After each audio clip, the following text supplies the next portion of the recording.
இதை போல மசாலா அரைச்சி இந்த கோழியை பொரிச்சு கொடுத்தா எல்லாருமே ரொம்ப விரும்பி சாப்பிடுவாங்க.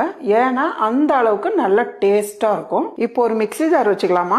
ஒரு 10 பீஸ் சின்ன வெங்காயம் சேர்த்துக்கலாம், ஒரு 10 பல்லு பூண்டு சேர்த்துக்கலாம், 3 துண்டு இஞ்சி, 1 டீஸ்பூன் சோம்பு, கொஞ்சமா கறிவேப்பிலை, கொஞ்சமா கொத்தமல்லி, கூடவே ஒரு 7 காஞ்ச மிளகாய். தண்ணி சேர்க்காம ஒன்னும் பாதியமா கொரகொரப்பா அரைச்சு எடுத்துக்கலாம். இப்போ ஒரு பவுல் வச்சுக்கலாம். நான் 3/4 கிலோ சிக்கன் எடுத்திருக்கேன். ஒன்னும் பாதியமா அரைச்சு வச்சிருக்க மசாலா இதையும் சேர்த்துடலாம். 1/2 டேபிள் ஸ்பூன் அளவுக்கு காஷ்மீர் மிளகாய் தூள் சேர்த்துக்கலாம். 1/2 டேபிள் ஸ்பூன் அளவுக்கு கார்ன்ஃபிளவர் மாவு சேர்த்துக்கலாம். உப்பு தேவையான அளவு சேர்த்துக்கலாம். கூடவே ஒரு முட்டை, ஒரு 3 சிட்டிக்கு அளவு மஞ்சத்தூள், 1/2 டீஸ்பூன் அளவுக்கு மிளகுத்தூள், 1/2 டீஸ்பூன் அளவுக்கு லெமன் ஜூஸ். இப்ப இதெல்லாம் சேர்த்து நல்லா மிக்ஸ் பண்ணிடுங்க.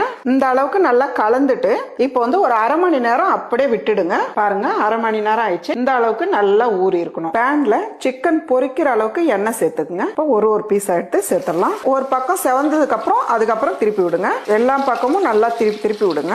இந்த டைம்ல நம்ம எடுத்துடலாம். அவ்வளவுதான், நல்ல ஒரு டிஃபரெண்டான டேஸ்ட்ல பொரிச்ச கோழி ரெடி.